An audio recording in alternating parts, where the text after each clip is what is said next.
So I just finished reading another one of these articles where it's basically saying everyone's a millionaire but you. It was about retirement and it was about retirement savings. So it wasn't even net worth, including your house, which for a lot of people is a big part of their net worth. It was about how many people have $1 million or more saved for retirement. What percentage of people on average have $1 million or more?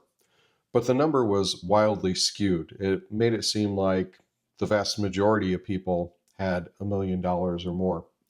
And they weren't necessarily lying, but it was really the way averages work. And there are several formulas that you can use for averages. What they were using was the mean. The mean is where you take the data points. So let's say there are three of them, you add them up and then divide by that number of data points. Perfect example. If I give you $100, I give your spouse $100, and I give a friend of yours $10,000, and I divide that up by three. So I add it all up, the 10,200 divide by three. It looks like you each have $3,400. But in reality, the vast majority of the population, you and your wife, each have $100. So it's not even close to that.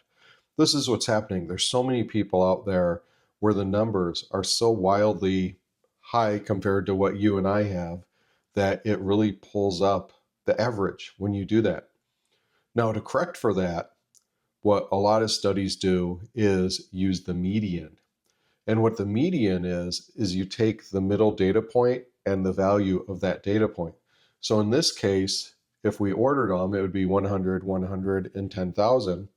So the 100 would be the median data point, and that would actually be more representative.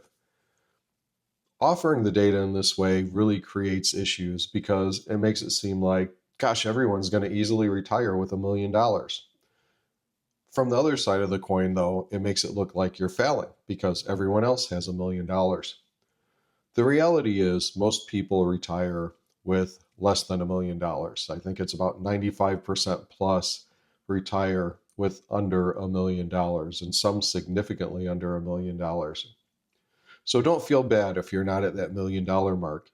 So continue to save, continue to stick with your plan, continue to forecast out where you'll be, what your budget will be, what you'll need to spend.